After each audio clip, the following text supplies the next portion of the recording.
Welcome to another episode of Info Exchanges Conversations with the CIO.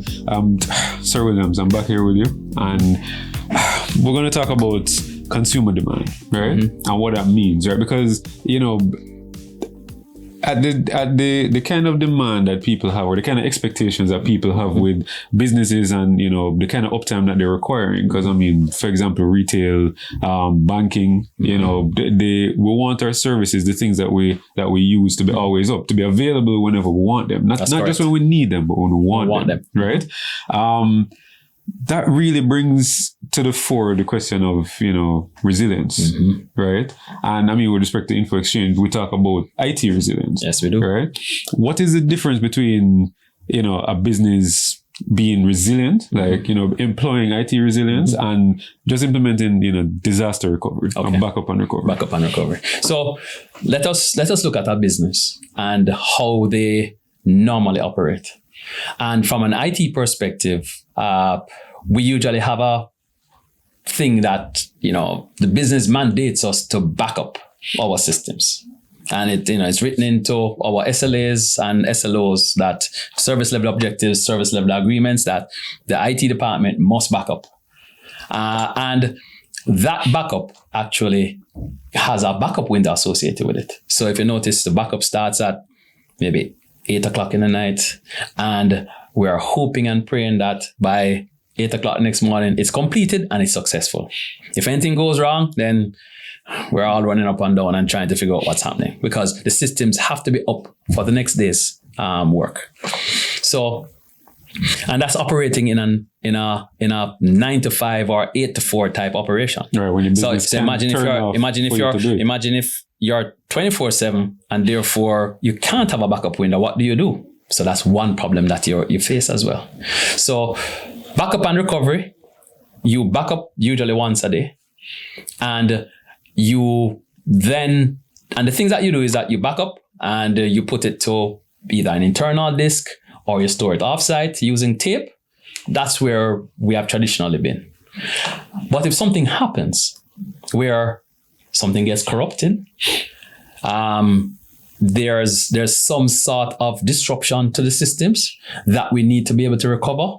If you notice, the biggest problem that you have there now is that your last backup, when you get into the previous day, your last backup is from the day before. So therefore, if you started to operate within that day, so suppose you backed up Monday night and you're operating in Tuesday, something goes wrong at 3 o'clock on Tuesday. Right. This is before you're able to back up. Before you're able to back up on Tuesday, right, which is 8 o'clock again. Then what has happened to you?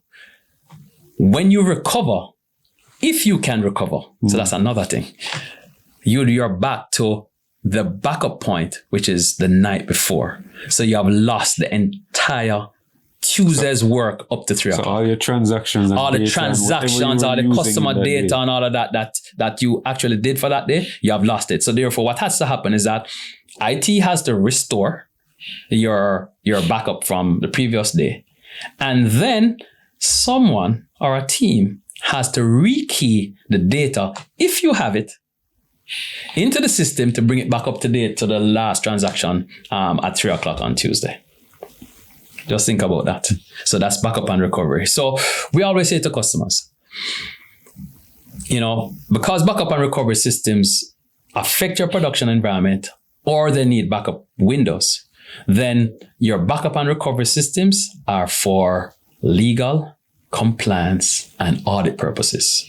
It really does not come into if your data is corrupted and or you're attacked and your data is ransomed and encrypted, and it doesn't come into whether or not, you know, you have a full system or partial system disruption which you need to recover from.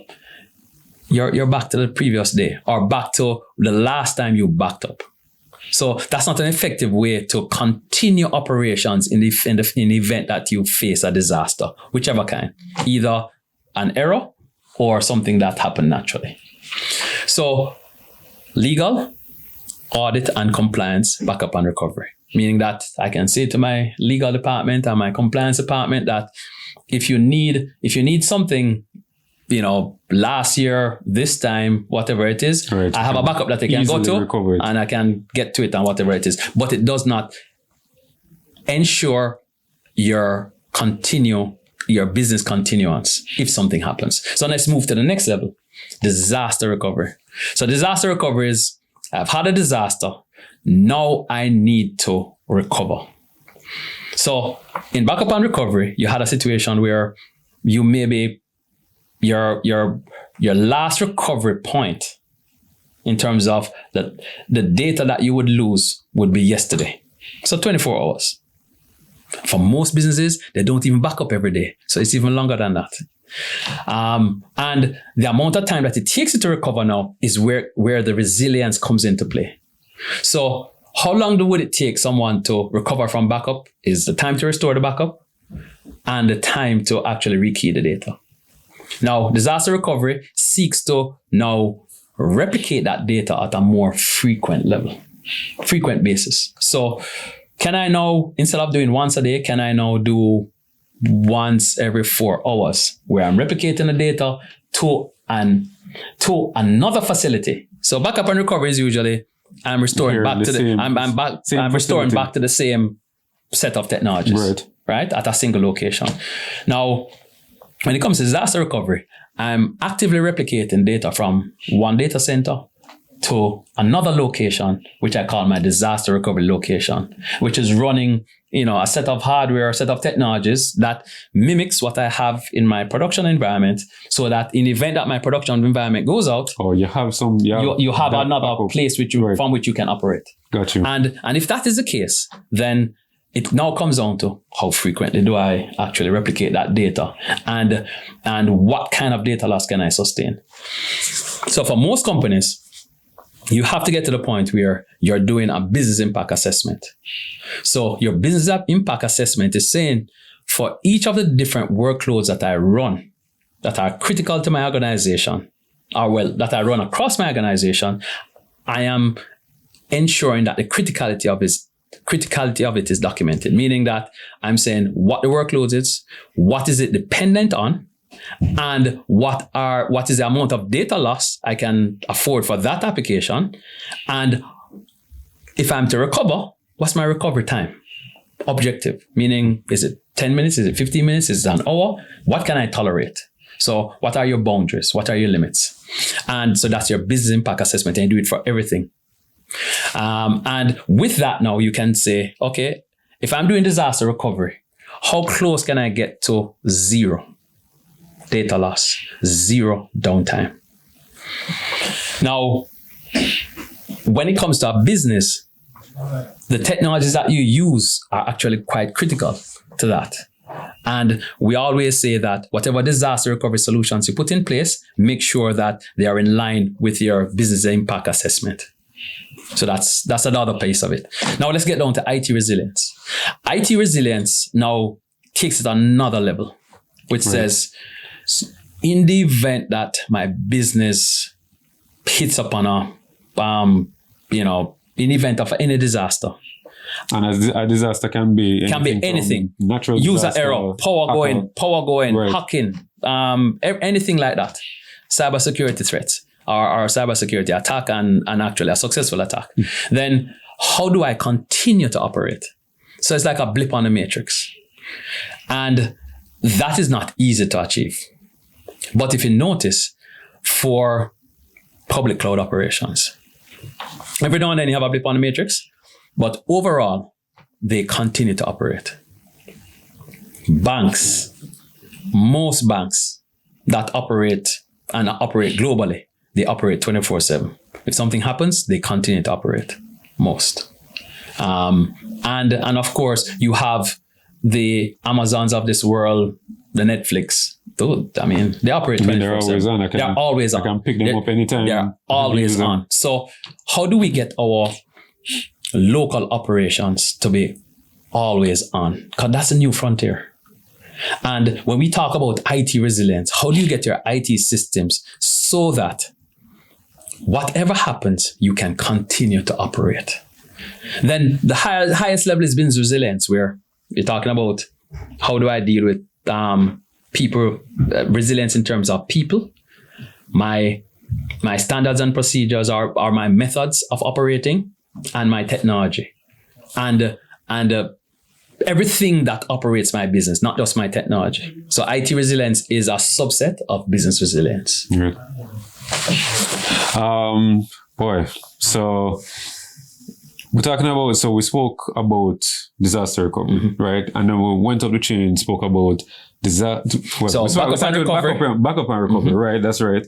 Started with backup and recovery, the old way of really handling, and still required because legal, audit, and compliance purpose. Right. Then we took it, we stepped it up a notch. Spoke about disaster recovery, right? Doing that more frequently so that and replicating to another location or multiple adding locations, that kind of redundancy or multiple locations, right? And then we said and then we stepped that up again to IT resilience, right? And then you said the golden tier, the top is business resilience. Yeah, meaning that your entire business, your people, your technology, and your processes are all resilient. Right. So once again, a lot of insight, a lot of things for our viewers and listeners to consider. I hope you guys paid attention. This is... And then, just one more thing. There is something out there that says, you can't achieve close to or near to zero downtime and zero data loss. We have customers that their data loss is down to seconds, which is almost... You said there's a blip. Is like a blip on a matrix, meaning the amount of data that you lose within less than 10 seconds is you can recover in a short possible time, and their recovery time is actually measured in minutes. So it is possible. So let us help you to get there at whichever junction you are, depending on where you are on the matrix. Let us help you to get there. Got you. So you heard it, right? All the things that you should consider when it comes to, everything from backup and recovery, right, to business resilience. That was a great episode. Thank you, Sir Williams. No problem. And I'll see you on the next episode of Conversations with the CIO.